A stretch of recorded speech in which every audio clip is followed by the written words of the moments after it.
Hello, everyone, and welcome to episode 222 of Dial the Gate, the Stargate Oral History Project. Cameron Bright is joining me in this episode. He played Orlin in Stargate SG-1's The Fourth Horseman, Parts 1 and 2. He took over the role for Sean Patrick Flanery. Flanery could not... there was a scheduling conflict, and so they redid the role for Cameron. And so they brought him in, and so we're going to talk about that, plus a lot more in this episode. But before we bring him in, before we get started, if you want more Stargate and you want to see more content like this on YouTube, it would mean a great deal if you click the like button. It makes a difference with YouTube and will continue to help the show grow its audience. Please also consider sharing this video with a Stargate friend, and if you want to get notified about future episodes, click the subscribe icon, and giving the bell icon a click will notify you the moment a new video drops, and you'll get my notifications of any last minute guest changes. And clips from this episode will be released over the course of the next few weeks on both the Dial the Gate and GateWorld.net YouTube channels. This was originally a live stream. Long of the short, my internet has been giving me a tremendous amount of difficulty the past few weeks because my hard line into the house was destroyed and they don't know why. So Cameron was very gracious with me because I wasn't able to publish the stream. We went ahead and did a pre-recorded show. So this is going to go ahead, and I'm just going to go ahead and post this. So I appreciate everyone's patience. We may have him back on in the future. As you see, we've got a couple of things in the works with Stargate Timekeepers. So let's go ahead and bring in Cameron Bright on Dial the Gate. Cameron Bright, Orlin from Stargate SG-1's The Fourth Horseman. Sir, it is a privilege to have you. I've been a fan of your work for years, and I'm really excited to have this conversation. How you doing? What's going on? Well, it's a beautiful day in British Columbia, and yeah, happy to be here, and thanks for having me on the show, and stoked to chat about Stargate and other things, I'm sure. Absolutely. Can you take me back to when you first? Can you take me back to when you first knew that this is what you wanted to do for a substantial portion of your life?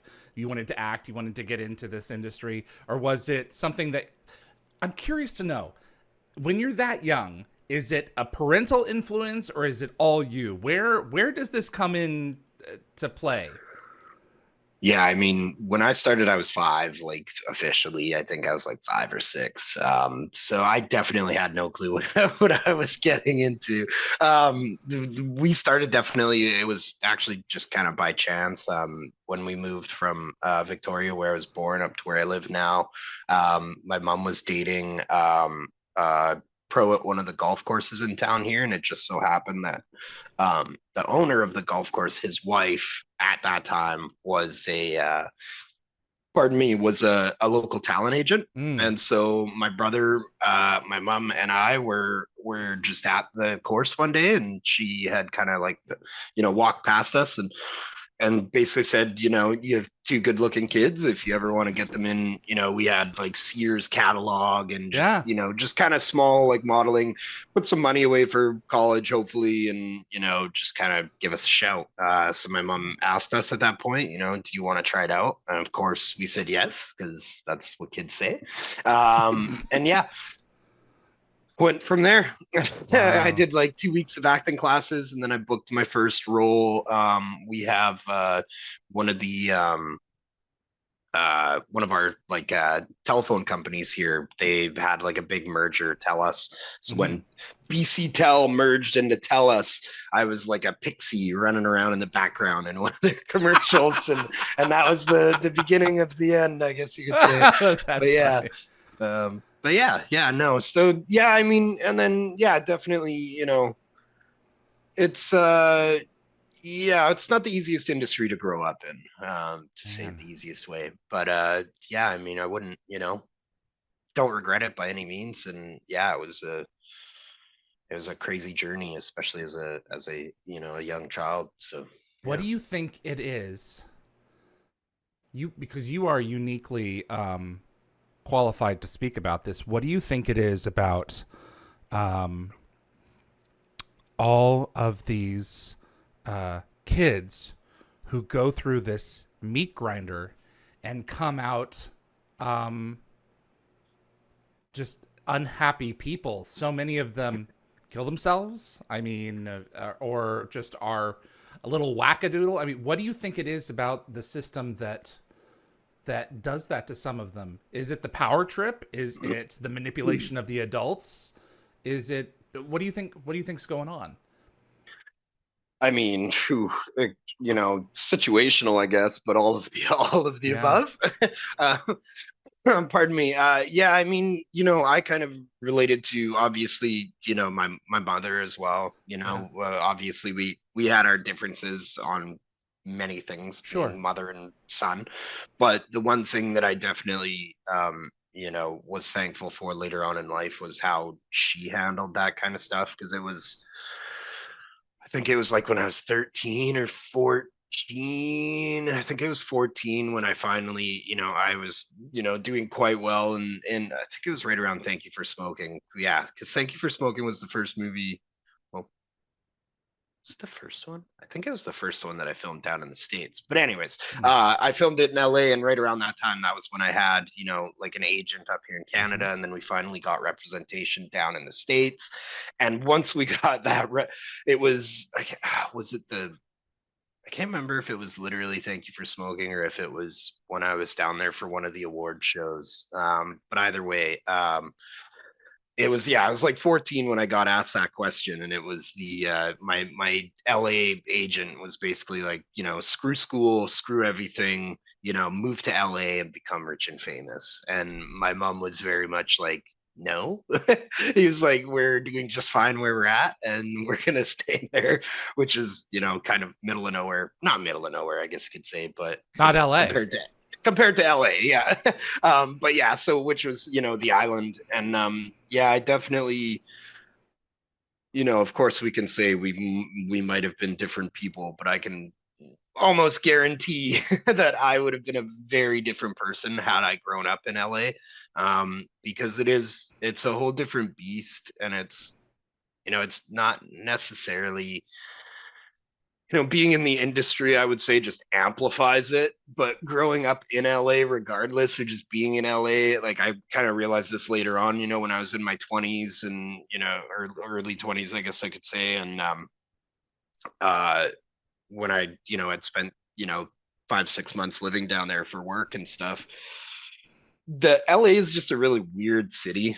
And it's very much like I kind of got explained to it the one day, that it's full of a different breed of person because, LA is that place where like 95% of the people that are in LA that are chasing that dream come from somewhere else. Normally, they Right. come from a very small town and they were that person in that town.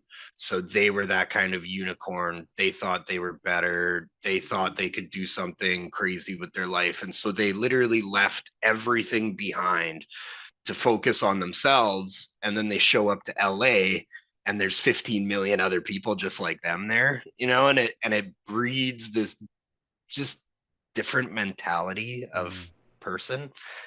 Not to, be disrespectful in any way to anybody in LA, but like I've had so many friends there that have just had, friends they've known for like 5, 10 years Mm-hmm. absolutely stab them in the back. And, Mm-hmm. and that's not even on like a professional level. It's just life there. And so, yeah, I can guarantee that, when if I had to move there, growing up here in my town, it was Mm-hmm. like I was like the famous kid that everyone almost hated because I was famous. So I had to prove to people that I was just, a quote unquote regular guy. Whereas in LA, I would have been touted for being the famous person and people would have been kissing my feet. So it's, I definitely, it's a shame to see. Like again, like going to LA, I've chilled with, Disney kids and stuff like Yeah. that. And they'll be like 22 and they're so far gone. And it's like, whoa, Yeah. man, like, but it's the influences, Yeah. right? Especially, I think being on Disney, when you are a Disney kid, you are very much, like, I don't want to say sheltered because it's not the right case, but it's like Yeah. there's so much that goes on behind closed doors because that's where it has to happen. Yeah. Like no one can be open about their issues because they have to be that happy-go-lucky kid on Disney, and a lot of these people have major issues. And so yeah, it's I'm definitely thankful that for my mother, I guess. Long story short, because yeah, who knows what would have happened had I grown up, the majority of my teen years in LA. But yeah, It's a fair point, could have man. could have worked out anyway, right? I But yeah, worked. it Go is the ahead. shame. Yeah, no, it is a shame, and I think it's it really depends, on the person. But yeah, Yeah. it's there's a lot battling against the children in the industry, and then as of course as we grow up,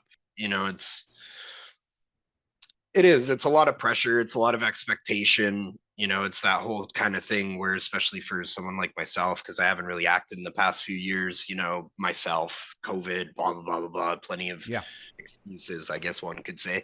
But it's kind of that, constant pressure to always be that person too, like now it's like that's the thing is whenever I see someone, if they recognize me, that's the first thing they say is, "Oh, are you still an actor?" And it's like, well, am I ever not an actor? It's Right. just like that. And it's like, oh, like I have to be in a movie because everyone expects me to be in movies. And it's just that kind of, yeah, expectation, I guess you could say. Yeah, So it's either like an it's an on or interesting off life. thing. Yeah, You're either yeah. always doing it or you're always not, and that's not true. You can come in and out of it. I'm Yeah, paying my yeah, agent. Leave me alone. So there's a certain amount. Like, well, yeah, definitely. and I lived in LA for 2 years, actually working on a Stargate project, and I get the culture, and I enjoyed it while I was there, but I was also great. It was a specific project, and when it was done, I was grateful to leave, and I Yeah, have retained some relationships there. Um, it's funny that some of the most vapid and shallow people I've ever met, and also some of the most important relationships in my life, deep yeah, relationships, were made there. So it's all of it. So yeah. for Yeah, it's an sure. interesting city to say the least. That's for sure. I've been I've watched a number of your films over the years, and uh, I have to say, in terms of your body of work from an actor's perspective, you're kind of a badass because you look at some of the projects that you've done that some parents would be like, or kids would be like, I'm not touching that. He's got to do what? And he's in what kind of situation? And no way. And I can only imagine you're going, I got this. I got this one. I'll take the ball and run Yeah. with it. What is it Yeah, like? I mean, I think that was kind of the thing for myself as well. Like, I've always mentioned that before, people will speak to kind of like my maturity and everything, and it is like I mentioned that it's like, well, I grew up around adults, literally. I was working with adults, um, very professional adults, one could say. But it's um yeah, I mean, literally, like, I think the only role we ever turned down as a kid growing up that my mom was literally like hard off on that was it was going to be it was like a true story about Ted Bundy. Oh, And wow. I was going to play the young Ted Bundy. And my mom was like, nah. Like, my mom was like, nah, like that might just be a little too hardcore. And it might affect some people the wrong way. And I don't think that movie ever ended up being made, anyways. So, it was probably a good choice. but yeah, that was like in the top of my mind. That is like the only one that my mom was like, no, we're not even gonna bother. Um, but yeah, no, and it's again, like that's like I was not a Disney kid moving up. If anything, I was killing other kids in movies when I was growing up. So it's just like I don't know, but it was fun. I maybe it maybe it led to kind of the way that when I was growing up, that's kind of how I always was as well. Acting, I was kind of that very like monotone, kind of creepy kid, just acting wise. And so I think it fit with a lot. But Yeah, like I didn't mind it at all. I thought it was more fun than anything. It's kind of like, again, once you grow up in the industry and you kind of start to learn what you want to do, like I can't tell you an actor that I know of that loves playing the good guy. Like everyone wants to play the Right. bad guy. Like it's more fun. You get to do more with your character. You can, that's the thing. A bad guy can do whatever he wants. He can be a good guy. He can be a bad guy. He can be in between. A good guy just always has to be good. There's no being bad. And No. if you're being bad, then it's sad and it's just depressing. Whereas like the villain, it's the guy you love to hate, right? So yeah, Exactly. for me it was more fun than anything, especially the movies like Running Scared and stuff where I'm literally like running around with a gun. It was just stuff that as a child it was just it was amazing. It was fun. And some of it was pretty. I mean, if you look into the subject matter, some of it was pretty cutting edge. If you look at Godsend, I suspect we can do that, to some degree, or if we can't, we Yeah, will be able to soon. And what's to yeah, prevent some mad scientist from splicing DNA from one kid into another and creating this monster who doesn't yeah, who's incapable of of controlling this other personality? Some yeah. of it was I'm a bit of really a ahead of its time. I'm a bit of a conspiracy weirdo. There's definitely doing that stuff. Some shady dark corner of the world somewhere where they don't have any laws, but Yeah, yeah, they're no, they're only it's cloning sheep. They're not cloning humans, yeah, right? yeah, yeah. They're only growing ears on the back of rats, right? That's the extent of it. But no, and it is, it's kind of one of, it's funny. It's like, speaking of, I guess Stargate, and then, it's like even, I in recent years have gone run the gamut of doing all the Star Treks, and it's funny because it's like a lot of pop culture. Mm. You look at books, you look at science fiction as a genre, and it's kind of like a lot of the technology that we end up coming up with, the ideas originate in film or book or whatever kind of first, 9 times out of 10, right? It's like, what is it? Oh, It's what's our the dream movie? I phase. can't even Science remember. fiction It's is our like, dream phase. yeah, it's like I think Minority Report is only set in like the early 2000s or something like that too, isn't it? I can't remember what movie it is, but there's literally, it's funny watching, movies from like the 50s and 60s that say like, oh, in the year 2020, we're gonna be driving flying cars, and Right. it's like, well, we're not there yet, but we're close. It's just funny to see, and yeah, and Godsend was kind of one of those things too, where I mean, yeah, like there's always, a weird topic going on in the world, I guess you could say, when it comes to science fiction. And yeah, Godsend was one of those movies for sure. Um, the whole cloning thing was an interesting thing. I, you know, Yeah. yeah, there's always something going on.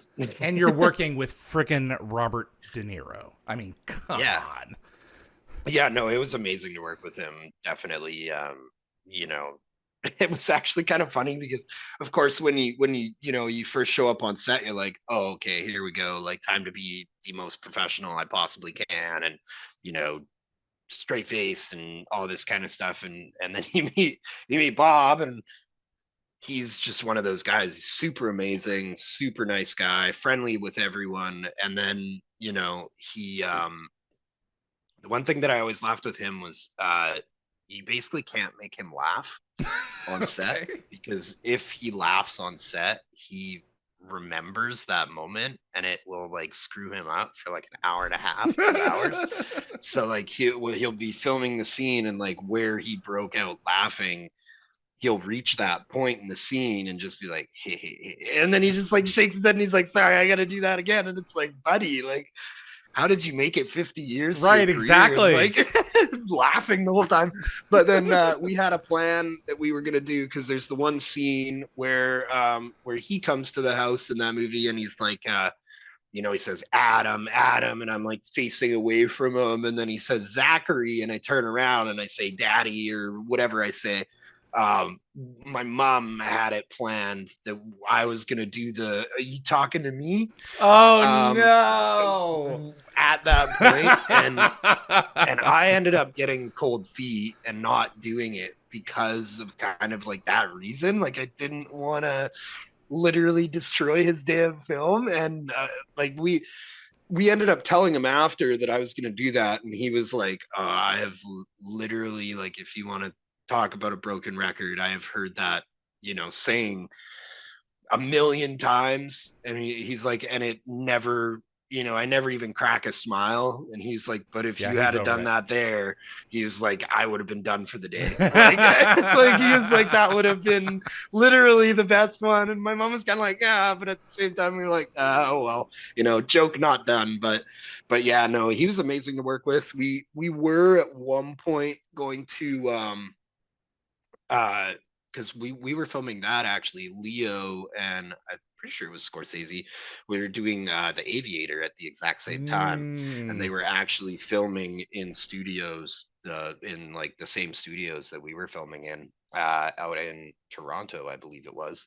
Um, and so we were going to meet them the one day. Sadly, didn't get to. But yeah, he was an amazing guy. Super nice, super friendly. Ended up, giving me some crazy compliments that definitely in the ah, beginning of my career were yeah. pretty crazy. Like, he ended up, that my mom will always take it to heart. I guess I do too. But he had mentioned, at that point, I think I was like, I would have been like 8 or 9, I think, when I Yeah. worked with him. And he had said that the one compliment he gave that stuck with us is that he said that at that age, he believed that I was the same caliber as when he had worked with Leonardo DiCaprio, in This Boy's Life, which I think Leo was like 16 or something like that. So that was a pretty killer comment, Yeah. for the beginning of my career. And then later on down the road, when I worked in with running on Running Scared with Chaz Palminteri, I didn't really realize at that time how good of friends they were. But when I had met Chaz on set, I'd walked up and was going to shake his hand, and I was like, "Hi, Mr. Palminteri," and he was like, "Oh, you need no introduction there, Mr. Bright. Bob's talked all Ah, about you." And I was like, "Oh," I was like, "Oh, I was not yeah. expecting that." I was like, "Wait, Bob talked about me to other people? Like, holy."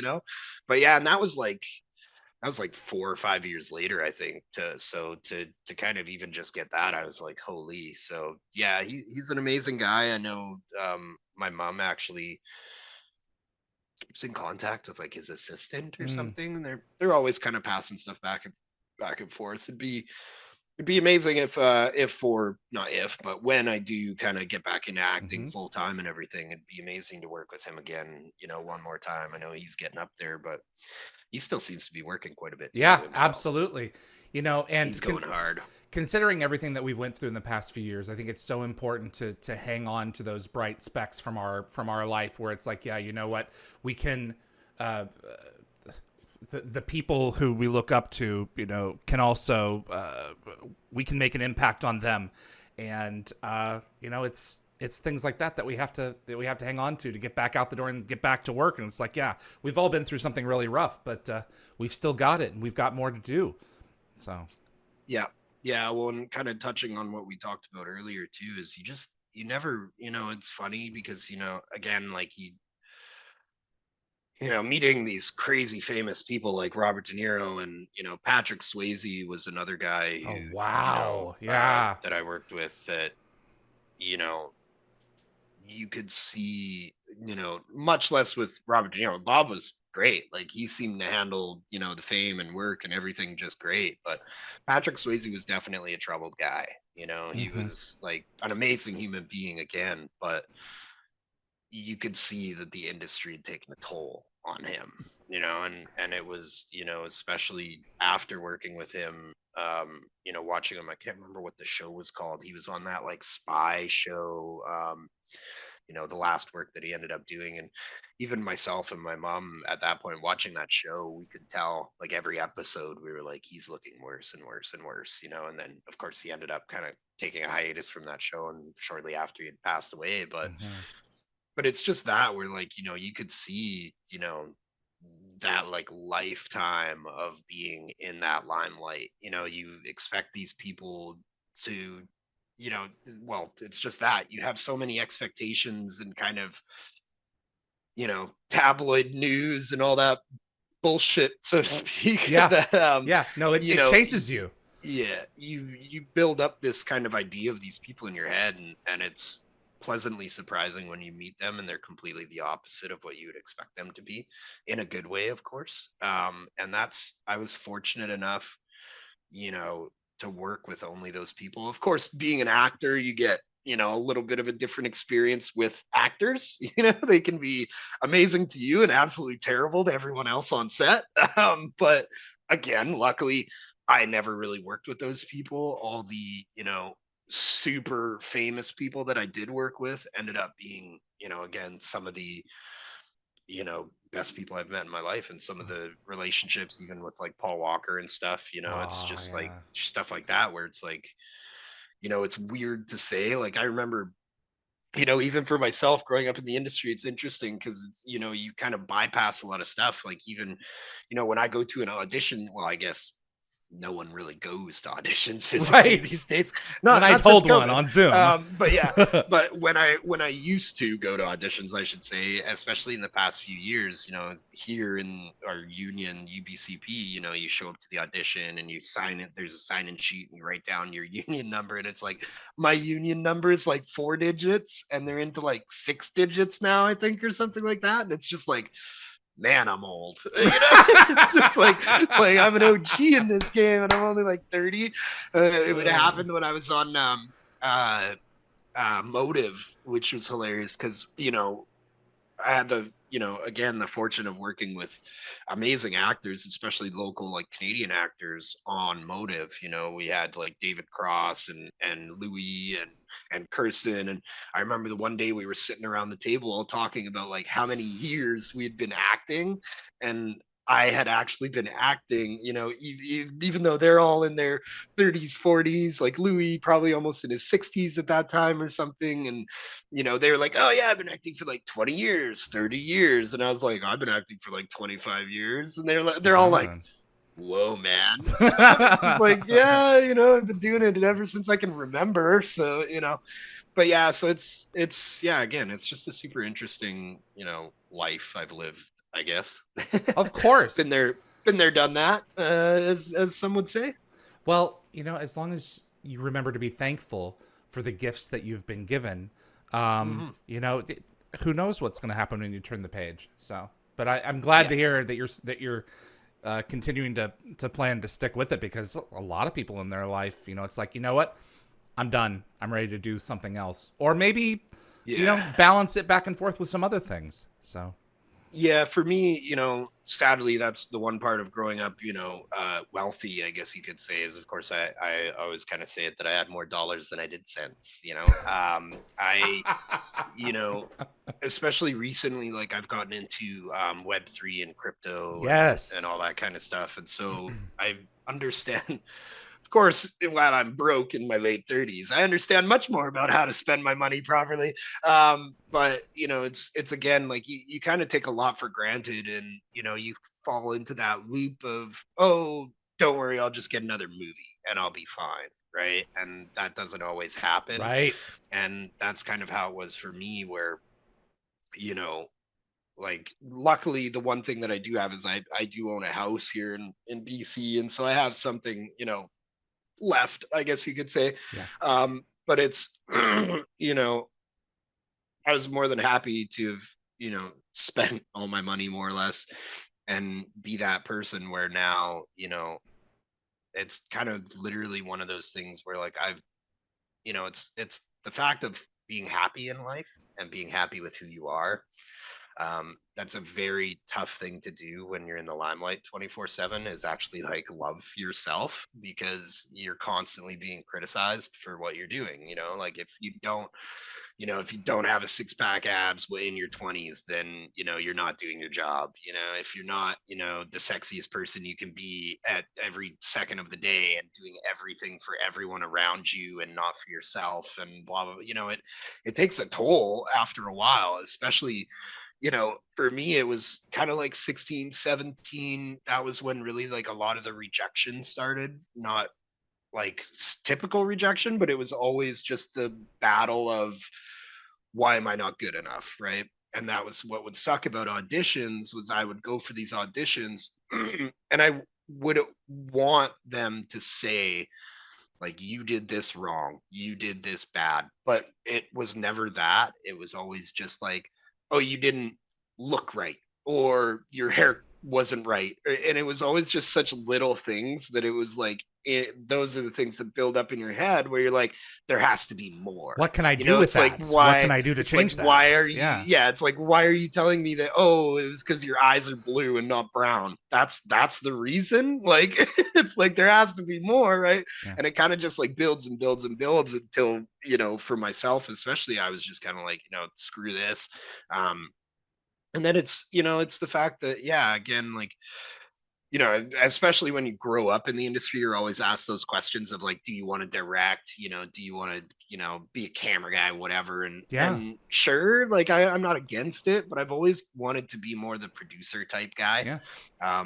Be the one that puts everyone together, and makes stuff happen. So that's what I've been doing more recently is, yeah, like, I've been, I have a friend in town here who went to school for screenplay writing, and yeah, we have, I don't even know how many scripts we have right now.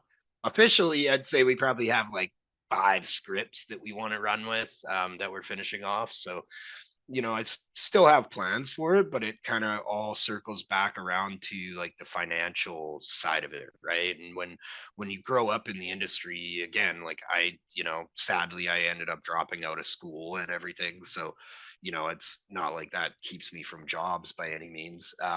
But it's, Still a you regret. know, yeah, it's more,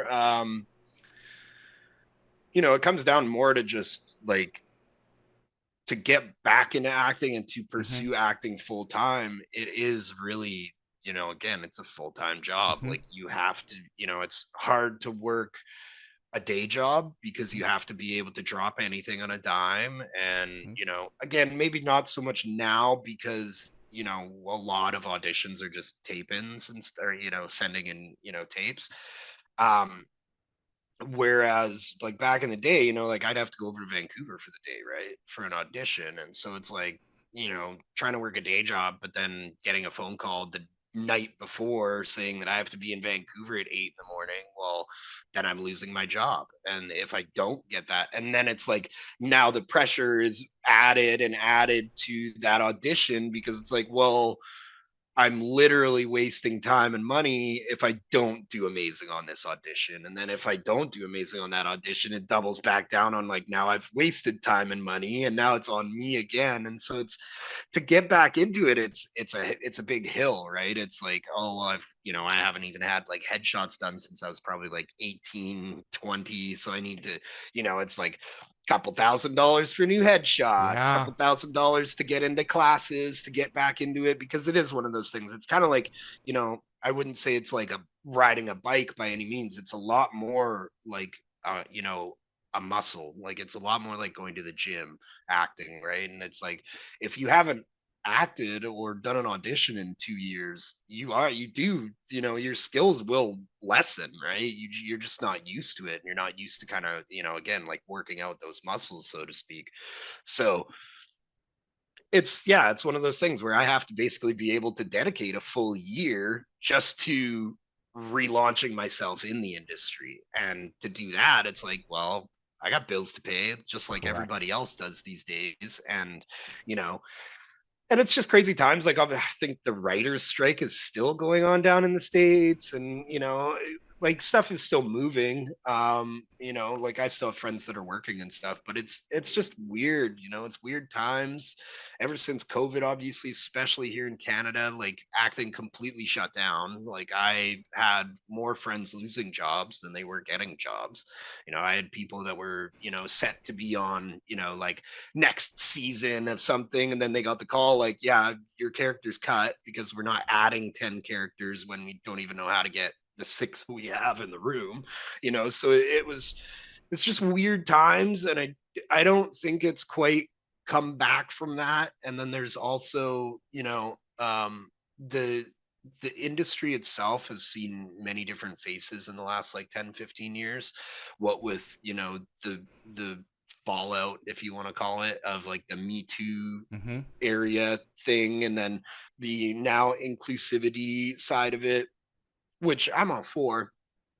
Everyone should be able to go to a movie or watch a film or a show, sorry, and relate to somebody, whether however you relate to them, right? And but for myself, being that, the one that no one wants to see in movies anymore, it's tough. And then as well, for a filmmaker, or for myself as an aspiring filmmaker, I guess I could say, on the production side, again, it's tough because it's like, it's like I've had this conversation with my buddy, my writer buddy, and he's like that. Like when he writes something, he just writes what he wants to write. He doesn't start off with like, okay, I need to make sure somebody in my film is African American. I need to make sure that somebody, touches the LGBTQ realm. I need to make sure that, blah blah blah blah blah. It's like we as creators do not think about that.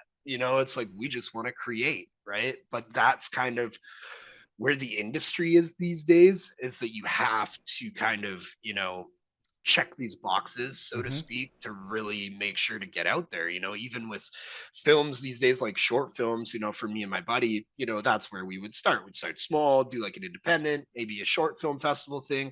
But even that, then it's like we're two white guys making films that we're trying to get into film festivals, when film festivals are kind of on the front line of, again, showcasing the kind of trends, right? Mm-hmm. So, it's, you just have to make compromises and do these weird, it's jumping through hoops. You have to jump through a lot more hoops these days than just like, I need funding. That was kind of the thing back in the days. Once you had money, you were good to go. But that's not quite the case these days.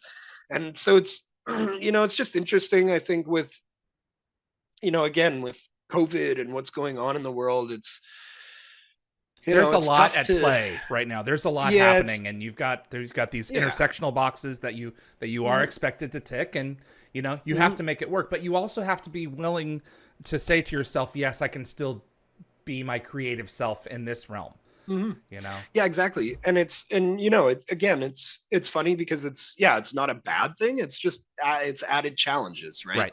Which again, it's up to us to adapt and overcome those challenges. And it's nothing bad, but it as a, again, on the creative side, it adds more to it. And it's Mm-hmm. interesting because one of the scripts we have, like, that's where we've kind of tied it in. It's like we have our main character is a female, and it was kind of like trying to bring out, it's a bit of a twisted movie, but Really, it's you, Cameron? definitely, No. yeah, no, it is definitely my first movie that I wrote with my buddy, and it started as one thing and it turned into a bit of a Frankenstein. It's like we literally describe it as like a mix between The Hills Have Eyes Oh and my like God. like Deliverance. So it's like, yeah, it's a good one. But yeah, so and we were trying to build these things, right? And we're like, oh well, there's the one point basically where our captee, female, she snaps and she pulls the revenge against her killers. And it was like, what, well, we can't just have her be a sheep, be a sheep, be a sheep, and then all of a sudden she just snaps and turns into a wolf. There has to be a reason, or there has to be something inside of her that has been building up over her life. And so it was like, what is this issue? And then it was literally like the one day, we kind of broke the script, so to speak, by me coming up with the idea of having her have vitiligo.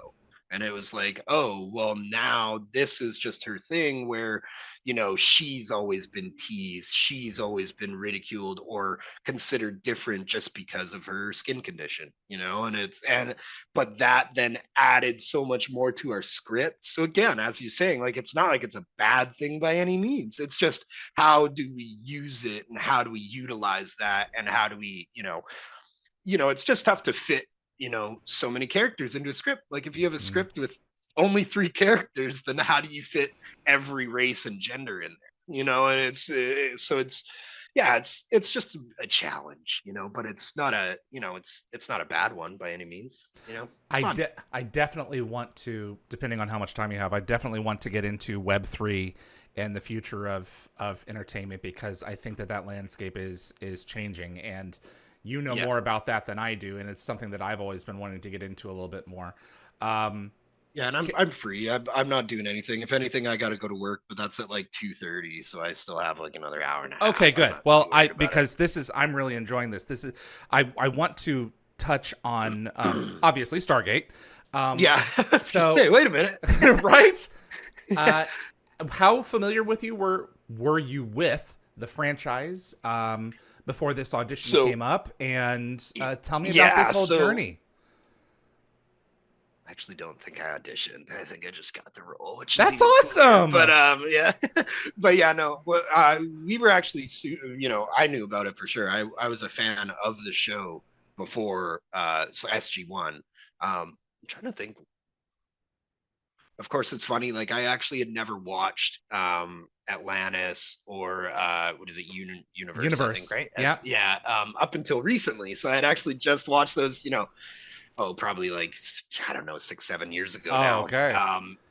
But yeah. So SG-1, we kind of like grew up watching, and especially being being based out of Vancouver, Mm-hmm. going to auditions all the time, you knew about Stargate. It was one of the largest shows filmed right in Vancouver. So, like I'd go to auditions on that. Uh, it's funny, like they don't really do that anymore. It's so funny just knowing how the industry's changed over the years. But Rapidly. but yeah, like we used to have anyways, the studio that they filmed at, there would sometimes be auditions for Oh, other at stuff Bridge on that. Studios. Yeah, at Bridge Oh, Studios. So okay. you'd be like, I'd be, sitting waiting for my audition, and you'd see people walking by in like the military gear, and you'd be like, "Ooh, you're from Stargate." But yeah, but no, we had actually. So it was. I don't know the time frame. I want to say it was like 8 or 9 months before, but I Okay. was actually with my mom. We were flying. I can't remember if it was to or from, but we were flying either to or back from LA to Vancouver. And we actually ran in.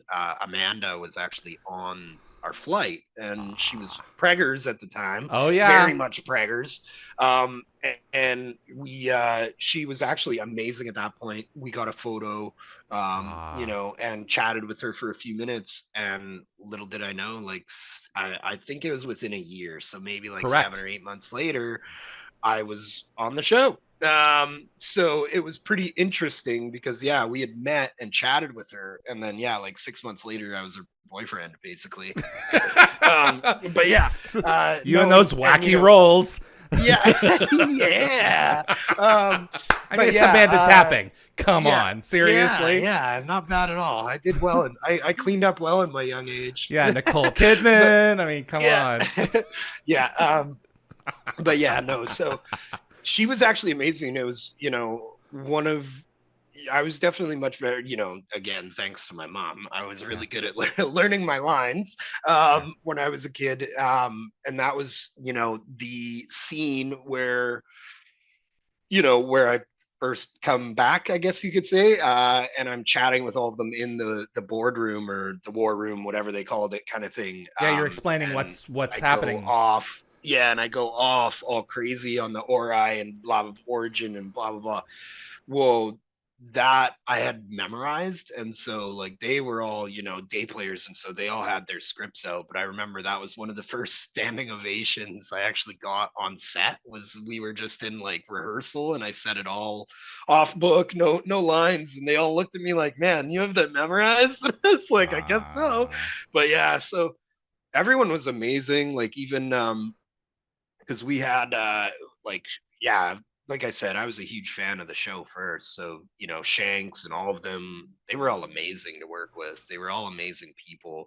um Even it's funny, I want to say, what was his name? It was Browder, the one yeah. that Mitchell.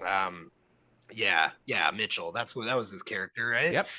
But yeah, so he was actually amazing too. I'd always hang out with him after work. He was like a steam room guy, so we'd always kind of hang out in the steam room at the hotel and chat. And, no, everyone was actually, yeah. I guess the only person that I didn't actually meet was the old Richard Dean Thomas or whatever there.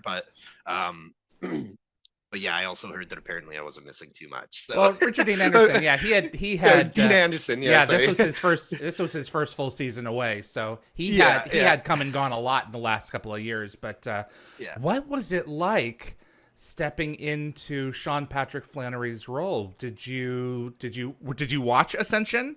Did you Yeah, take anything from that, or were you like, this is mine now, it's I'm mine, trying to think. he did his Yeah, thing? I must, of course, I'm trying to think back if I had seen that. I would imagine I would have because I would have watched the show at Yeah, that point.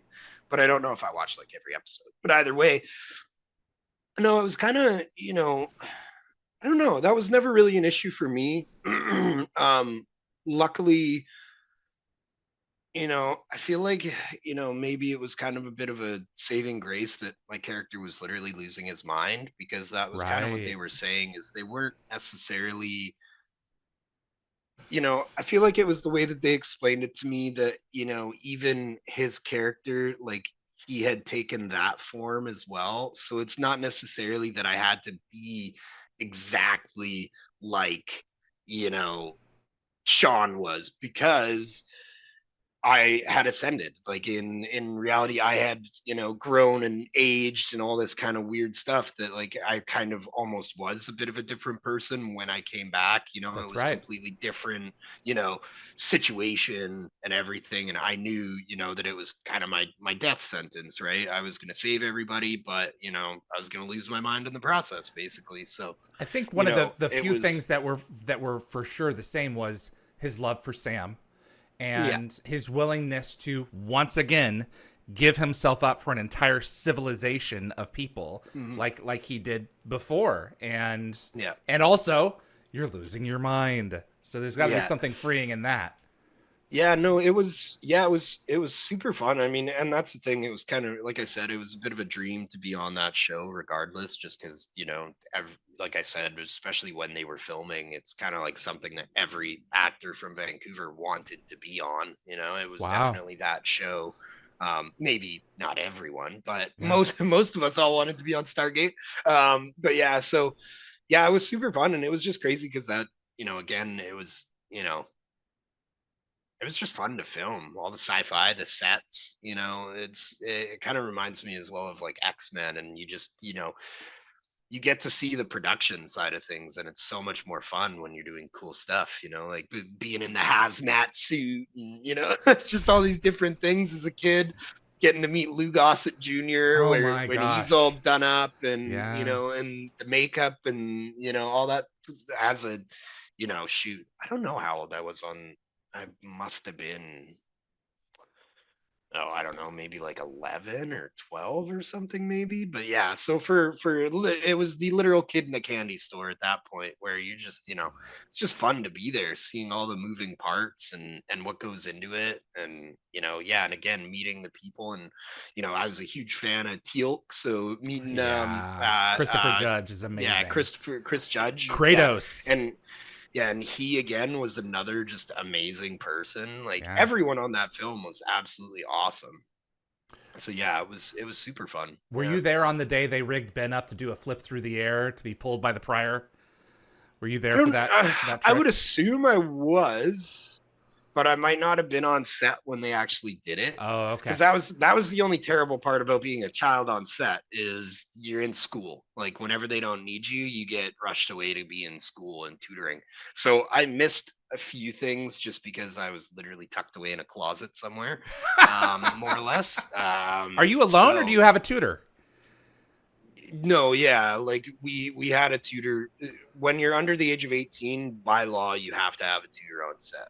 Okay. So it was good and bad. I got my schooling, pardon me, I got my schooling done, but I hated it. Like that was Yeah. the only part of growing up on set that I absolutely hated. I would actually physically hide on set. I would like hide behind furniture and stuff because I knew I was like, oh, they're switching cameras. It's going to be an hour. They're going to shove me in school. And so I'd go hide behind like a couch or whatever. And I'm not going to school, man. I'm just going to sit here and let them find me. And I did that for sure. It's like, got a story about birth with that actually with Nicole Kidman because yeah, Please. I thought they were trying to use her to flush me out from my hiding spot. She was literally Nicole was like Cameron, and she's like, I'm not trying to send you to school. I was like, what? And she was trying to give me an Xbox actually, which was amazing. But yeah, it was funny. Because yeah, like and that's the thing, like it's actually kind of interesting because it becomes a lot more taxing, like I'll be working with 30-year-olds, 40-year-olds, and when they have a half-hour break they get to go lay down in their trailer, they get to go have a coffee, they get to go hang out and chat, You get put to whatever, school. or I get put in school for 30 minutes, right? So there was really like no breaks for a child. Of course they're not allowed to work after certain hours and other type deal things, but during the day it becomes quite taxing. Like I think birth was one of the first times that I actually like broke down on set too, because Nicole was very particular about having her eyeline be the actor as well. So I was like almost working double shifts where like, when the camera was on my close up, I didn't necessarily need Nicole there, but she would want me there, off camera, right? So I would be standing off camera for her and then in school, and then I'd be pulled out of school to help her and then back in school and blah. And like the one point I just broke down and I was like, can I just have a nap instead? And I was bawling my eyes out basically, and it was like, yeah, like, haven't we done enough school for one day? Like, but yeah, so I can't imagine what the frustration of being expected to memorize your material, to have it ready to go, and also be expected to continue to have a full day in school. That's a lot to expect a kid to handle. Well, and the way it is what is it? I think you're supposed to have a minimum of like 3 hours a day or something like that, but you can have a maximum of 5 hours. So what they do as well is they'll try and bank hours. So if there's one crazy film day where they're like, you're probably not going to be in school much that day, then they need to make up hours. So there would actually be weekends where I would have to do school. So like if you have a Wednesday, Thursday, Friday where I don't get any school, that's 3 hours a day that I have to make up. So I'll do like a 5-hour school session on Saturday and a 5-hour school session on Sunday, and then that catches me up for last week's school, right? And it's like, so even on days off, they weren't days off. It's just like, man, You have to have you time. You have to play a yeah. video game or something to decompress.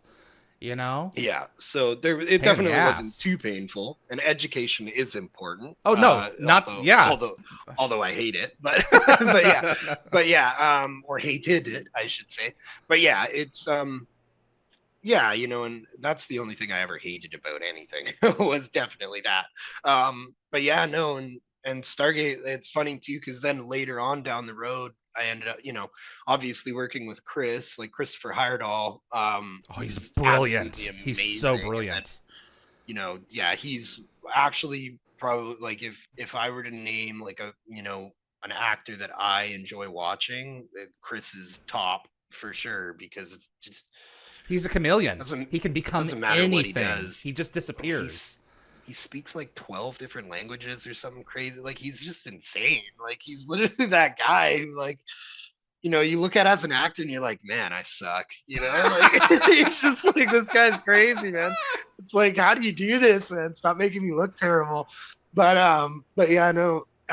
It was when we were doing Twilight, I ended up going out to LA or not LA, sorry, Australia, completely different place. We went to Australia for some like conventions, and that was actually where I ended up meeting a lot of the Atlantis guys. So like I'd met Paul McGillian and I can't remember the other guy's name, but he was oh David shoot, he Hewlett, was like David the Nichol, yeah, not Hewlett, Joe but it was Flanagan, the yeah, yeah. Jason Momoa. That was actually funny because yeah, Jason Momoa was there, and so Jason Momoa and Paul McGilligan. I remember we actually this will be a good one for the fans. I was underage at the time, so all the underage people don't listen. But no, we actually I snuck into a bar in Australia. I wasn't too underage. I think I was like 17, and I think their legal drinking age is 18. But I snuck in, and I ended up getting rather inebriated with Jason Momoa and friends, and yeah, we ended up getting of course, because we were all signing autographs and stuff, I ended up getting a couple photos of them, and they had their kind of like spread or whatever, 5, 6 photos. And my whole thing was I picked like kind of the more ridiculous looking photo, and then I would make them like make up a comment for them. And I think it was like Paul's was literally, it was like a shot of him like with holding a gun up, but he was like all like shocked looking or something. And I was like, I think I had him put like oops, I shit myself or something like that on it, and signed it. And Jason Momoa's was his character pulling, his sword out of Yeah. his back, but it was like mid kind of like this. And so I remember I was like, oh yeah, put on it like, ooh, my back's itchy or something. And he like looked at me and he was like, I'm not putting that dumb shit or whatever. And then he literally, yeah, he went on, he wrote on it. He wrote on my paper. He was like, I have never been so drunk with a 16-year-old in my life. And I was like, no, no, no, no, like don't put that, my mom's here, man. I was like, my mom's gonna hate you. So yeah, that was funny. It's always interesting when you meet those guys, obviously. Then it was only a couple years later that he was on Game of Thrones, and now I we've know. And obviously seen now, the meteoric rise of Jason Momoa. absolutely, he's untouchable. But yeah, yeah. Well, and he was one of those guys for sure that like even there, meeting him, he was a great guy, and He so it's was. it's I it's met him always too. good to see. It's always good to see those people get success. It's like good on you, Absolutely man. right. What was the And caliber of the Stargate production like?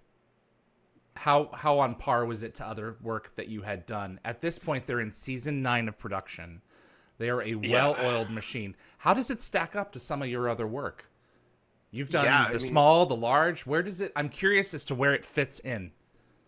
it's funny. I mean, I probably wouldn't have thought about that at the time, but it was. I mean, I would say the production value is nice and high. It was fun. Like it was amazing to work on. Like again, like all the sets, like that was kind of my first. Well, no, not kind of. I think that was actually really my first. Well, I think that was kind of my first thing that was like a studio based show. Mm. Like Birth, we filmed quite a bit in studio, but it was like, an apartment building in Yeah, a studio. So it wasn't very like, ooh, this is cool. yeah. This is But, an like, underground yeah, base. yeah, exactly. Whereas like getting on, yeah, like even me seeing the gate for the first time, I was like, ooh, I was like, yeah, I'm in the room. But yeah, so yeah, no, it was amazing. I mean, and that's the thing too. Like even, I'll always remember again when I was in the hazmat suit Yeah. and just that set, right? Where I like as a kid, I was like, ooh, what are all the buttons and flashing lights? And people are like, stop touching stuff. I'm like, well, it's like, man, but yeah, no, it was amazing. Again, like that was kind of my first big, studio based show that had tons of sets built. And, I myself was on, it's kind of the great part about filming in Vancouver too, is like for myself as well, like throughout the years, I've filmed all over and there's just kind of Right. like something for everyone in Yeah. Vancouver, like I've filmed on, we have, whatchamacallit, Oh, and it's actually funny too, because it's like when I look back, like I was there now that I remember actually, because I was in a movie with Sean Patrick Flanery, like super, super Um, early on. I like spilt ice cream on him and told him he's not dead or something like that. And like, but it was filmed in, we have I think it's called like Border Town or something like okay. that. But it's basically a, you know, mock western set that like a lot of different things Stargate's use. filmed there. Um, Yep. yeah, exactly. So we you know, it's just stuff like that where like even just being in Vancouver and being on one of those shows that travels around and kind of uses these different locations and for cool things too, like even, you know, the little village when you know, of course I can't remember his name, didn't know who he was at the time. I thought he was a little bit creepy, which is funny because then I watched the X-Files and I know him as the smoking man. Oh, But he was like absolutely. he was the what you call it? He was Damaris, like the the Ori Prior. yeah, yeah, the Yeah. prior. That's what they call it. I was gonna say pastor, but that's wrong. Wrong religion. But yeah, but yeah, yeah, no. And so I thought he was a bit creepy William then B. when I worked with Davis. him. Yeah, that's his name. Yeah, but yeah, so you know, even just getting to, you know, it's kind of that thing when you're a kid, you meet a lot of these cool people, and you really don't know who you're meeting. You know, like when I met Lou Gossett Jr. I Yeah. just thought he was just some crazy intelligent old guy that was telling me crazy things about like I remember he was talking to me about Waterworld, which of course at that time I had no clue what it was. But he was talking to me about how he got like his voice down where he was doing it in front of me and I was just like, "Whoa, what are you doing?" Where he like Wow. he was able to like do his weird little like gargle voice, but he was telling me how he would literally like for a month he trained in front of his mirror where he would literally just like take a glass of water, fill his mouth with water and then talk while his mouth was full of water so it would add that gargling, and he slowly just reduced the amount of water until he was able to do it with no water in his, and I was like a kid, I was like, what? I Wow. was like, is this what I have to do when I grow up? But yeah, no, but it was just stuff like that where you just kind of as a kid you just take so much in and you kind of don't really know what you're absorbing until Mhm. later on in life and you're like, man, like that had an impact on me, you know. And so it's just kind of that where I think, you know, looking back at it, I was just, yeah, again, I kind of said it earlier where I was just the kid in the candy store on that one where it's, you know, yeah, it was just super fun. And again, you know, everyone on set was amazing. I think the director at that time, his name was, I believe his name was Andy. Andy Makita. Yeah, I think Andy was the director of that, and I'd worked with him on other stuff after that. And so it's, you know, again, it was a Vancouver show. I was a Vancouver-based actor, so it was kind of a perfect show for me to be on. You know, like I met a lot of people, and I worked with them in further projects after that and everything. And um, so yeah, yeah, it was cool. I actually think he ended up directing an episode of Motive, and we couldn't figure out where we knew each other from. And then it was like Stargate, and we're like, oh yeah, Stargate. It He's was a like, good man, guy. it was like, geez. But yeah, so you know, yeah, it's yeah, you know, I can only say it so many times, but What yeah, it was an amazing experience what for do you sure. think became of Orlin? I always thought it was interesting. Okay, they're putting this little boy in an Yeah, old folks home. yeah. Okay. Who knows? I Um, mean, did he continue to lose his mind? Did he come just remain like a childlike in a childlike state? It's a pretty sad yeah, ending for the character. you know, yeah, it's kind of a shame to think about. He probably just ended up turning into a vegetable, Yeah.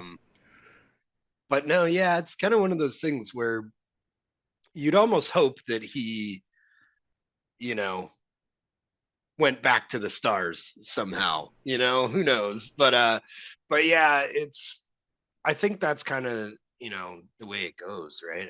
I do remember that scene though, of course, Amanda or is it Carter, right? Yeah. I think. Oh, I'm terrible. Yeah, No, okay, you're good. good. Don't kill me, Stargate fans. But yeah, no, yeah. So you know, when Carter comes in and visits, you know, it's that kind of, you know, it is the sad thing where she's like almost, you know, she's trying to see if he's still there, but he's not, right? He's just kind of like, oh, hey, how's it going? Who are you? Hmm. But yeah, and Yeah, you never know. I guess that's the what's the word I'm looking for? That's the no, It can't can do it. No become, big word. No big words you know, today. we could see them in the future. You know, I know that that Amazon and MGM are developing something Stargate hmm related, hmm but to my knowledge, they can't determine what it is that they want at this stage because of all the strikes that are going on. So they're not exactly Yeah. pushing that ball up the hill. But Yeah, I did hear about that. And it's it's funny too, like, oh, after, like I said, I rewatched all of it in the last, recent years, I should say. And as far as like a science fiction, I just really enjoy the history of it, like the way that they I get it makes sense to me, the whole idea of, the Norse, the Egyptian. uh yeah, the Egyptian, like all of these gods being gods that we have today. It's kind of like, it's basically like I relate it to Ancient Aliens, the show, but like Ancient Aliens to me is almost based off Stargate. Right, It's exactly. like One feeds they're into the just other. taking everything that Stargate's already said, and then they're like, yeah, these are aliens. But yeah, and so it's just, after rewatching it, for me, it was just, it's one of those shows where I'm like, man, like, you would think that it's a show that needs to be on TV just because of that. It's such a cool take on the, alien versus human versus whatever kind of side deal, where it's, I just see it out of all the, science fiction kind of shows that I've seen, for the most part, I see it being the most believable that, one day maybe we do come to that realization, um It feeds and into that yeah. question of what if, you know, Mhm. because our beliefs had to come from somewhere. And the Mhm. Occam's razor says, well, you know, if humans have an amazing capacity to create and invent, but what if there is a physical force that visited us and imposed these ideas upon us? Mhm. And then came back and back and back to feed on us a little bit more and take more of us here and more of us there. And those who were left behind were left with these ideas. That's what Stargate represents. And I think when you pull everything back, I think it invites us to wonder about our nature in the universe and Mhm. what we can potentially become. I mean, you played an ancient, for crying out loud, the previous iteration of humanity. So they achieved a height that we can reach for. And I think that that's the wonderful thing about science fiction. We can sit back and watch Mhm. it and go, yeah, we can become something more than what we are now. Mhm. Yeah, definitely. Yeah, and it's, again, to speak on, just the history side of it, it's that exactly. Like, I'm definitely a huge believer. I was raised religious, like I was, baptized as Christian and everything, and, kind of, fell, definitely not too like hyper religious myself these days anymore, but I definitely am that believer that, there's There's something there's more. just, something afoot, Yeah. there's Yeah. energies, and, there's things that we don't understand that happen in the world, whether that is, when we die we go to heaven, or whatever, whom whom ye choose to believe in. But something But is yeah, something no. is occurring. Yeah, and it's, I believe in that for sure. I'm a big like paranormal guy and everything as Mhm. well, and it's just that where, like, I full well believe that there are emotions, and again, like, emotions and energies, and everything that can be left behind by certain events, and all these things, right? And it's, it's just, who knows if it's a higher power or whatnot, Right. but it is, it's that idea of just, we don't know. We can speculate all we want. We can, try and, say this happened, 40,000 years ago or 100,000 years ago or whatnot, but, we don't know. And I find it funny that we kind of, live our lives. It's like, there's always that saying where you can look back in history and kind of learn, hopefully we learn from our own history. But I Hopefully. feel like that's like I feel like we're getting farther and farther away from that, Yeah. where it's like no one actually looks into our history these days anymore. And for myself, it was video games that made me look into history. And then it's the stuff like, when I started rewatching Stargate, all of a sudden I got hardcore into like Egyptian mythology again, right? Because I was like, man, I want to learn about It this encourages you to learn. and it's like, yeah, and it's just, again, they did it very cleverly and just played off, again, I think it's, because their lore is literally rooted in our own history, and they've just built this kind of, possible outcome almost of our own history. And so I just really enjoyed, again, like Stargate as a show and how it did that, and it does kind of make you think like, oh hey, what if those Egyptian gods did have little worms in their tummies? Like, who knows, but yeah. So it's just, it was a crazy privilege and honor to work on the show. And being able to watch it later obviously is always fun too.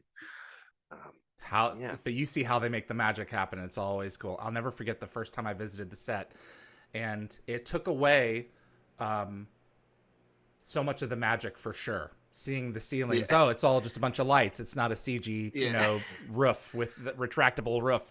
But it adds something as well that you didn't have before. It's so the magic is replaced by something more. Mm-hmm. You are a gamer.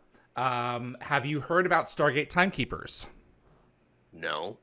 Okay. Have you played any real-time strategy or real-time tactics?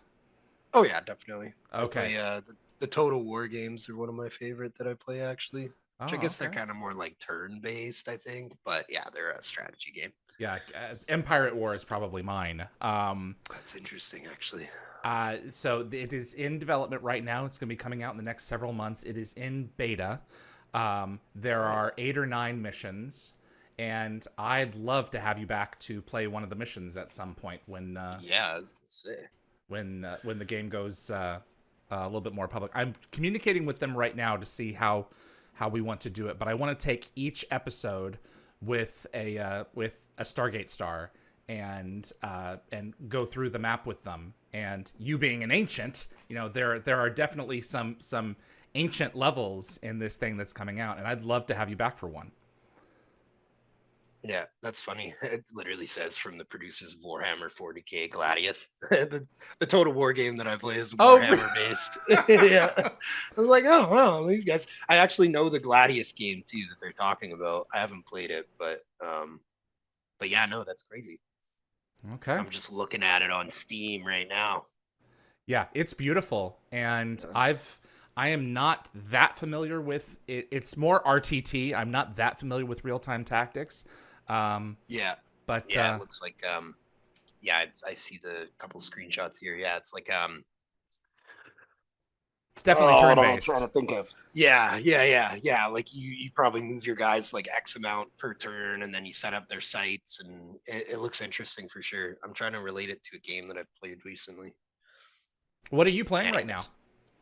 I saw you were fishing. Oh, right now I'm on Starfield. Yeah. Oh, how's Starfield? How is it? Yes, Starfield's it's Fallout in space, so it's good. If you like Fallout, then you'll like it. I'm an Elite Dangerous fan. I don't know if you played Elite Dangerous, but yes, I did. I definitely went on the old ED binge for a bit. Oh man, I go back to that every couple of years. I love the combat. Eve as well. Okay. Eve as well. Oh man, I couldn't. A little bit. I couldn't go down that rabbit hole, man. That's a rabbit hole. I have friends who have lost years of their lives to EVE Online. The last time I played for a few months, and I remember like I just wanted to fly stealth fighters. Yeah. And it was like a 6-month like training session just to get. I literally had to train 6 months worth of abilities just to fly my stealth fighters, and I was like, well, maybe when I come back to this game in 2 years, then I can fly stealth fighters. I couldn't get over I couldn't get over the permadeath. It's like if you lose like a Titan, it's gone. That's it. Yeah. So Yeah, luckily now it's not too bad.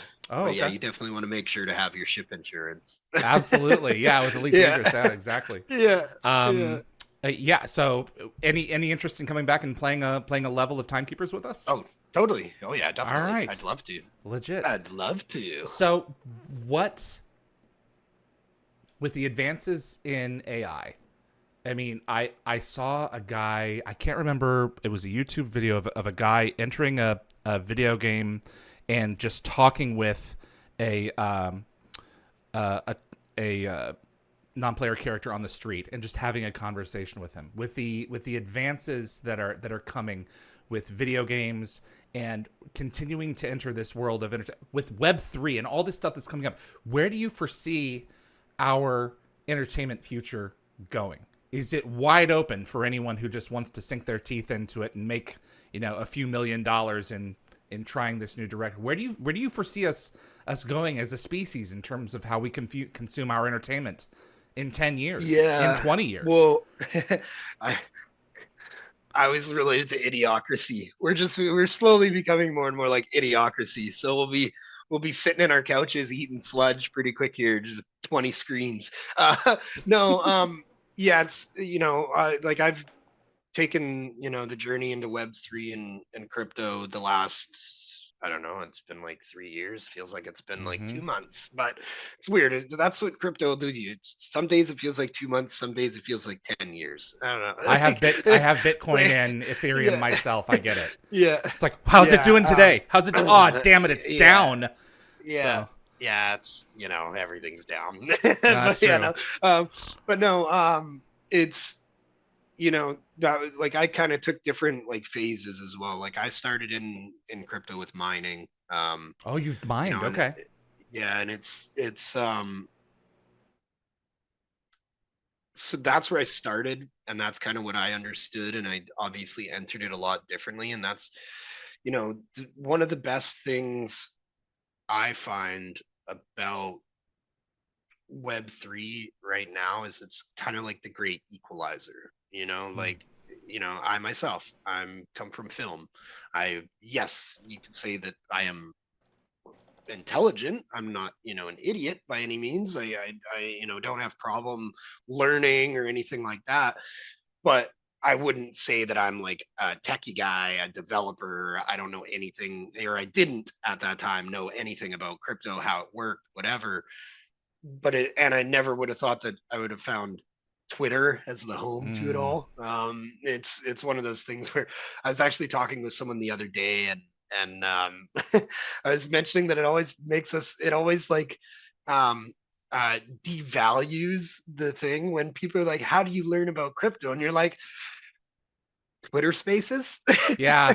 They're all like, The more I "No," and it's share, the like more people are going to be on honestly, it. like So it's like honestly, the best place to learn about it is Twitter. And yeah. it's just everyone's like, I don't want to go to Twitter to learn about crypto. And it's like, well, that's where everyone's talking about it. But anyways, Well, but let's yeah, no, clarify here. Web3, it's the third generation of the World Wide Web. It's meant to be a decentralized system, open to everyone, on top of blockchain technology. So the same yeah, type of thing that crypto is built on. So yeah, yeah. that's And Web3, and that's where like, and it's a shame to almost say Web3, but that's the big differentiator right now, especially for film. yep. So my long story short was I started in mining.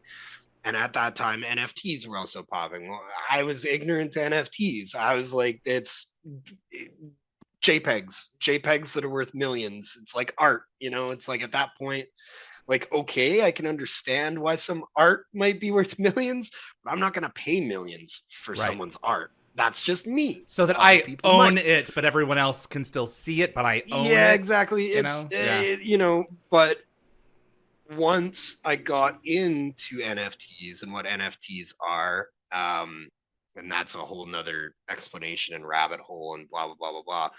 But really, that's where then I started to kind of I had the light bulb moment, so to speak, of anything that I had, merchandise wise, right? Like I was thinking of like autographs, you know, Stargate cards, Mm-hmm. like different things that I pardon me, signed over the years, I was like, those could have all been NFTs, Hmm. and so it's more like where I see Web3 and NFTs and stuff coming in.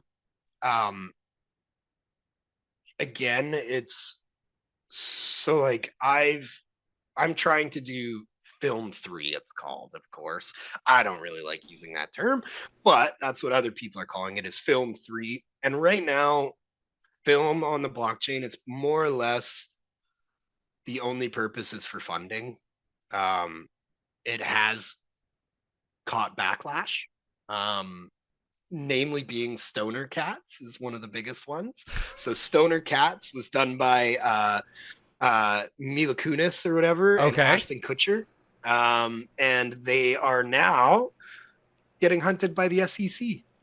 They've been given a cease and desist by the SEC, and they have been called a security. So anyone who bought those and Ashton Kutcher and them now owe the SEC like millions of dollars. So there's kind of Wow. things that are happening, and it's the way that I've kind of explained it to some people is a lot of people are using it as more or less a glorified GoFundMe, right? They're trying Oh. to, so it's like, I'm trying to raise 1.5 million for my movie. I'm going to sell 10,000 NFTs to do so. And those NFTs get you like a producer slot and blah, blah, blah, blah, blah. And we call it, one of the terms I use is hopium. Yeah. It's something that you sell people on is the hopium. You tell them they're going to make a bunch of money, and but me being from the film industry, I look at that and I'm like, hold on a second. You're saying you're going to make this movie for $1.5 million, and the main hook, line, and sinker is you're going to give a royalty to the NFT collection. So now you're trying to tell somebody, you pay me $200, and when my movie makes millions, you'll get your money back. Whereas me, then, it's not necessarily right this minute because the market's terrible, but like last year, the year before, I saw people doing this and they were making money and they were being able to film their stuff.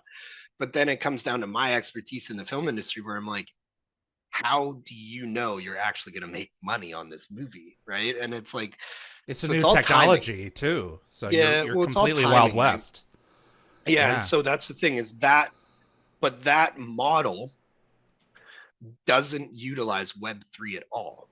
Oh. All that is me saying I'm going to raise my funds in Web3 and kick back my Web3 people, but my movie's still going to be in theaters, hopefully. My movie's still going to be on Netflix, hopefully. Like, it's not like I'm only going to have this movie on Web3 now, because there's no viewers there. Yeah, Like, it's not going to yes, exist there yet. yeah, exactly. And so, Web3 and or film 3 more so, like, it will come, but you need that mass adoption first. And Hmm. as of right now, I don't know the exact numbers, but I think it's like less than 10% of the world actively deals and trades in crypto. And then only a portion of that 10% are going to be looking to invest or spend money on like movie based, projects, right? And so for me, like, one of the projects we have going is, I had the original idea to do more or less kind of what other people are doing, which is like a studio. Then you can have DAOs, which DAOs, I'm a part of a DAO project. A DAO basically stands for a decentralized autonomous organization. So you would then have a voting structure, more or less, right? So what you can do is you could have a studio that is then technically owned or operated by your investors through voting and stuff, right? And so for myself as a creator, it's like, why not?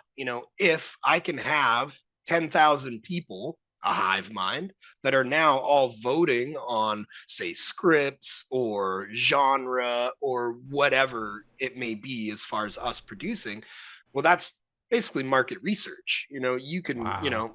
most polls never go above a few thousand people, right? So it's like, Yeah. if you have 10,000 people in a group, the good part about crypto is it's global. So you can imagine that if you have 10,000 people in a group, you're going to have people from all over the world. different backgrounds, different, again, different loves, different hates, blah, blah, blah, blah, blah. Well, if all those people, majority based, can agree on something, then one could possibly assume that if we make this film, well, we have at least 70% of our 10,000 that want to see it. So will that, equate to real views in real life? Who knows? It's speculation, of course. But that was kind of the idea at first, was doing that studio. But again, like, most $1 million NFT projects don't have communities of 10,000 people right No. now. And it's hard to imagine, you normally are selling these things on one blockchain. And again, there's thousands of blockchains, or currencies, or however you want to kind of describe it. So again, you're basically only marketing to, 1% of the 100% of the market. But you have to only market to 1%, because then you don't want to market on 40 different chains, because that's just not the way it works, right? So there's still, growing pains, and I think like a standard that needs to be set for like film. It's a lot easier, I think, to fathom it for music, like musicians, artists, because then they can just literally like make a CD and sell that via NFTs, right? Whereas like making a movie, so specifically, the first person I would say that has done it and did it successfully was Kevin Smith, like from Yeah, Jay and Silent Bob. Yeah, Jay and Silent Bob. um Comic book man, I guess, is Yeah, what he's absolutely. kind of more recently famous for. But he did his own movie called Kilroy, and that was sold in 2000 copies. So there was like 2000 NFTs, and each one of those NFTs was the movie itself. So in theory, there's only 2000 copies of that movie in existence. And to watch that movie, you have to buy one of the NFTs. So it's like, Wow. that's cool. It's a cool idea. But for myself, it was like I'm a Kevin Smith fan, but I guarantee this movie is not going to be worth like $100 for me, And so it's kind of one of Wow. those things where, again, it's like he did it. He had a bunch of his fans buy it. They sold out, but no one's heard of that movie. Like no one in Web 2, we call it, or no one in the real world is like, oh, got to get me a Kilroy NFT so I can watch that crazy movie everyone's been talking about. So it's like Yeah. big names are kind of using it to make money, but there isn't really any solid projects that have been born and bred out of Web3 yet. And I think the differentiator is how to utilize Web3. So like for us, the one show that we're actually trying to do right now, I mentioned paranormal before, is actually a ghost show, but we want to do it interactive. So you would basically be buying your NFT, and then your NFT gains you access to our live streams. And then through that live stream, you can basically do like a choose your own adventure style show. Now, something like that doesn't necessarily work for a script, because you have the integrity of your script, right? So you are, you can't, again, it's like we were talking earlier about the inclusivity of the world and everything right now, and just the industry, and being able to be creative, right? And that's where I think it comes down to Web3. You just, like I said, a lot of people right now are only using it for funding, which is very simple, whereas like we aim to use Web3 and blockchain and what we can do with it to enhance the project. It's like we're not reinventing the wheel by doing a ghost show, Right. but we hope to make it unique via what we can do with Web3. But Right. there also has to be, and that's where, a lot of the people, it's funny too, because a lot of the, it kind of leads back to the nature of crypto. A lot of people, again, it's like decentralized, it's like anti-government, the mentality of the people that are there, right? It's And very so when you start, libertarian.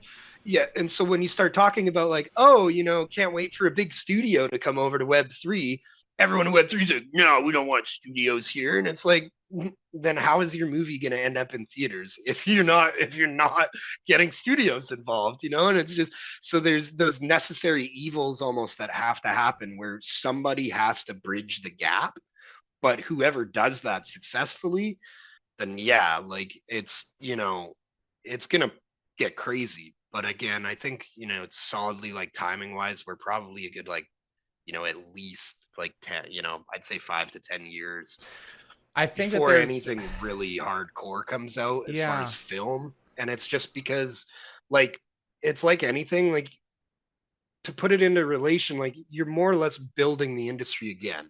Like, you have to build that industry again, and that's going to come with failures. And that's what yeah. happens in crypto. But what sucks about that is once,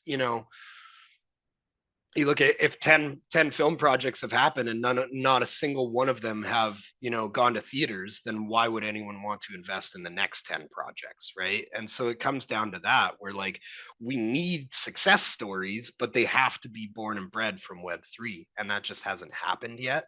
And so, I think again, it's because of the regulation side of things, just everything. Like it's a crazy world to be a part of, but it's one of those things where like I myself never would have considered myself to be like a pioneer in film, but I can be a pioneer in film 3, Yeah, I mean, if you And so understand the that's where it's technology, like, you're ahead of the yeah, curve. yeah. And of course AI is now becoming a huge thing as Mm-hmm. well, right? And it's like I'm one of those people that I'm not, I mean, yes, I have worries about it, but I don't think, again, it's up to us to be creative, and we are humans. We will value things the way we want, you know, like all we need to do is, I think really the main thing, especially for film and AI, is it just needs to have rules set in place to showcase what is AI and what isn't. So Mm-hmm. as long as the viewer knows transparently this was done with real actors or this was done with AI, as long as I know that, well, now I'm going to value those differently. I will probably value something that's done by real actors higher. Mm-hmm. Just like if I had a Van Gogh in front of me or a copy of a Van Gogh.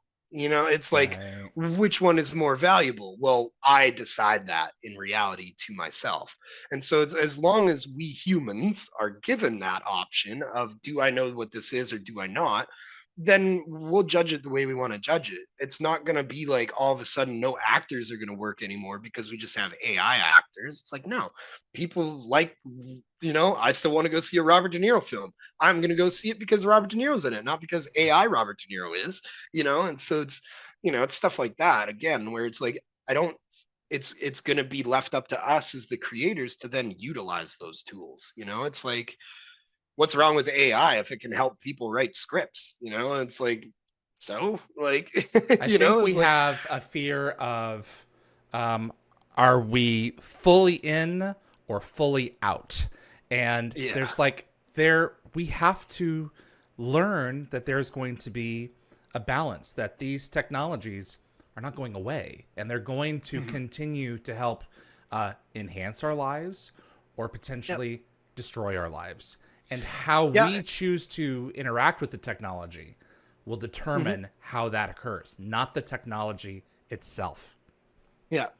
Yeah. And and obviously speaking on behalf of not necessarily my own occupation, but it's going to destroy some jobs for sure. Yes. It's like, I think of literally like, it's in my industry, right? And I think of agents, right? And Yeah. it's like, well, you have an agent, most of their life is like answering phone calls, answering emails, reading scripts, and then a couple other things. But most of those things are normally done by their assistant. Well, sadly, there might not be too many assistants being needed anymore because that could all probably be done with AI, answering emails, stuff like that, right? But then again, it comes up to like, if these tools are accessible to everyone, then it's up to you whether or not you want to utilize them. Yep. right? And it's like that's the power of AI is when put in the right hands again and regulated properly. And it's like up here in Canada, right, with I'm not a huge like political by any means or like gun control or whatever, but it's something that we've noticed here where it's like they got rid of handguns and we can't really own guns. Someone who is doing particularly nefarious or illegal activities don't care about those laws. So, of course, getting an illegal handgun for them, they don't care. They're already doing something illegal. So they'll buy an illegal handgun. Well, it's the same thing as AI. If we choose to ban it, that doesn't mean, as he said, that it's going to go away. And now you're basically just saying only the bad people get to use AI, which is terrible. Like, you don't want only sketchy people to be able to use AI. But if we can all use AI, then yeah, it's up to you whether or not you want to use AI, right? And that's where I think, that's kind of the thing, I guess the root of everything Web3 AI. And it's like empower yourselves with tools and technology, but within reason, of course, right? And so, There's you know, there's a couple of it's like films that I think are I was gonna say it's a particularly topic that could go on forever. well. Yeah, We're getting there's it could turn into Skynet. You never know. And yeah. I mean, I I see the film Her being very prophetic in terms of sooner or later we're all going to have our own Samantha, and Ready yeah. Player One. Sooner or later we're going to have. See, that's still something. I haven't watched Ready Player One yet, still, Okay, and it's a it's great literally book. It's a great every book. crypto friend that I have is like, watch Ready Player One. Like the crypto person's like Bible is Ready Player One, pretty much. There's a lot But yeah, there. no, and it's with the whole like metaverse Mm-hmm. idea with and all this stuff, and it's and I hate to say it, but it's kind of stuff like it's the global impacts like what COVID had and stuff. It's like even in my town specifically, right? I remember like Skip the Dishes or like DoorDash or whatever you may call it, like Uber Eats. Uber Eats was barely a thing here. They were around, but there was like two or three restaurants. COVID hit, and now all of a sudden, everyone I know in this town orders on Skip the Dishes and DoorDash because for a 2-year period, that was pretty much the only way you could eat food, was by delivery, Yeah, right? adoption And is so it's, complete. yeah, it's stuff like that that, like, some people will be like, oh, I'd never want to sit on my couch, put some goggles on, and go hang out with my friends in the metaverse. But what happens if one day again we get locked down and now you can't go hang out with your friends at all? Well, you're probably going to go into the metaverse and go hang out with your friends, right? And so it's like, and it's kind of like what you had mentioned earlier about technology and books and films and everything. It's like every technology at one point is a fringe technology until it becomes reality, right? It's like 3D printing, it's like I have a 3D printer. Some people still can't fathom it, but it's here and it's not going anywhere. That's And right. every 6 months, it just advances and Yeah, half the advances and things advances. behind me are And so, 3D printed. I mean, yeah, it just yeah, takes a certain amount of know-how, yeah. Well, my So, father is where he works at he works at the Canadian Nuclear Laboratories over in Ontario, and that's basically what he's working on is 3D printing nuclear fuel. So like they're 3D God, printing thorium wow. pellets and stuff. And so the idea with that is having these small modular reactors. Well, people want like they want to get rid of fossil fuels Yeah. and they, all this stuff, but if you're in Alaska or if you're in these crazy remote places, people don't understand what it's like to live there. They have to ship in fuel and stuff, right? And that's one of their largest costs. Well, now think of the idea of having a small nuclear reactor that fuels that whole town, and Wow. all it needs for fuel is a little 3D printer right beside it, and you just print your own fuel. Bam, and it's like Wow. the amount of stuff that is going to be made, and that's where I think Yeah. that it kind of all ties in. Like I've even thought of like again the NFT word, when I try and explain it to people, it's like, well, think of it as more of like a ticket, right? And it's like that ticket is valid proof that you own that said item. but that item doesn't necessarily have to be produced. It's like when you think of the world, climate change, whatever, blah, blah, blah, I think of overproduction.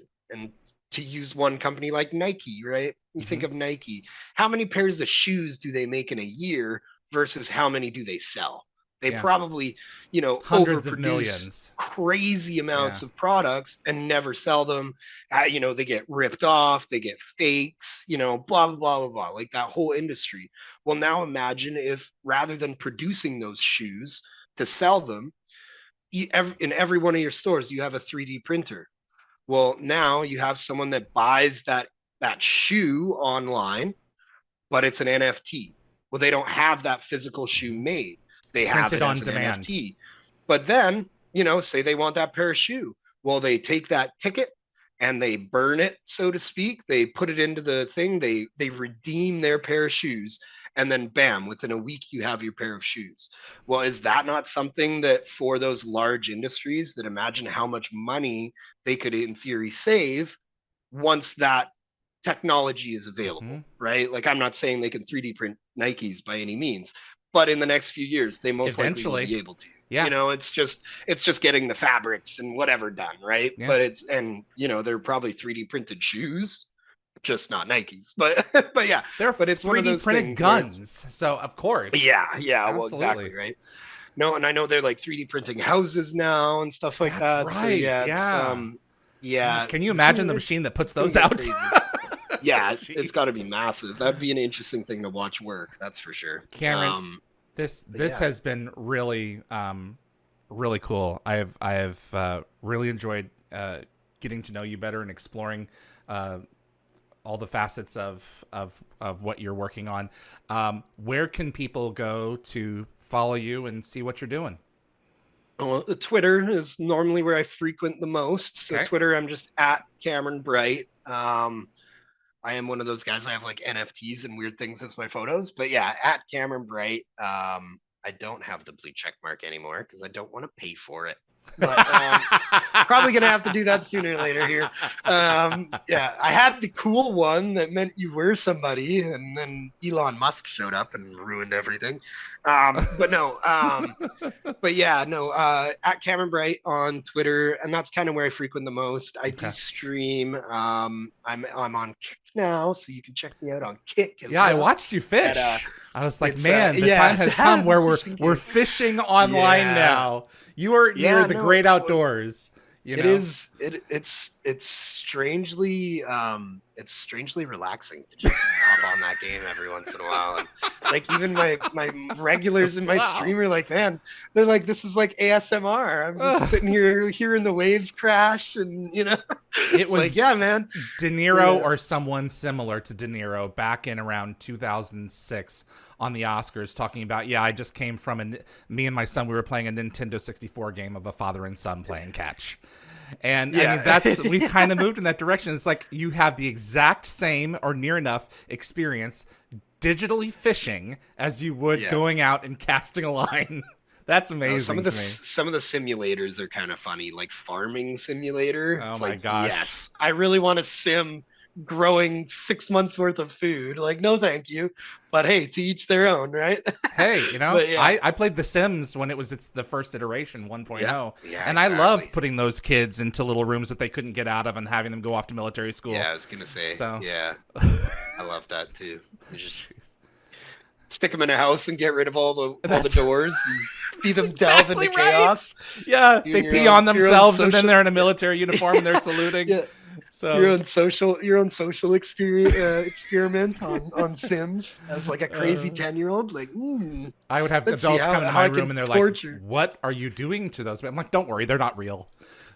Yeah. Jeez. But if they want to keep tabs on me, kick.com/Papa Kriggs, I guess it is Kriggs with a Z. And then at Cameron Bright on Twitter. I do have an Instagram. It's also Papa Kriggs. I lost my main one. I had like an actual Cameron Bright one years ago, but did you get hacked? No, it was more of a like I had someone that was dealing with it, and we had a falling out, and so they just kind of like have it, and it's whatever.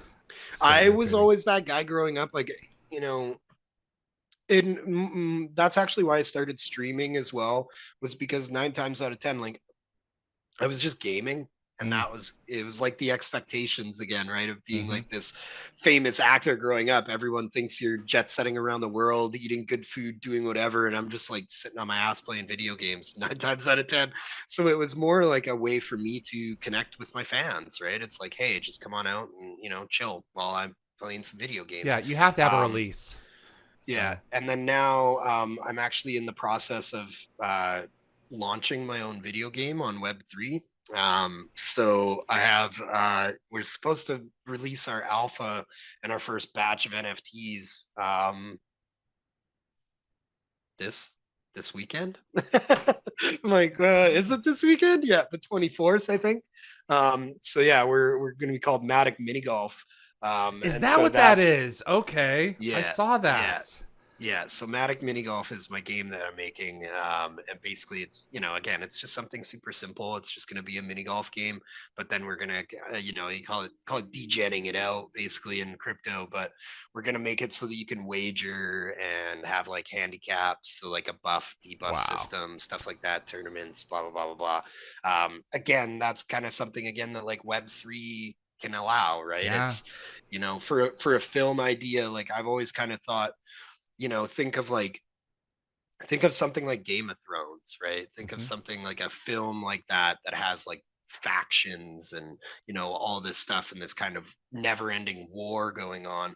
Well, what happens now is if what would happen if you gave your viewers the ability to vote on story arcs, right?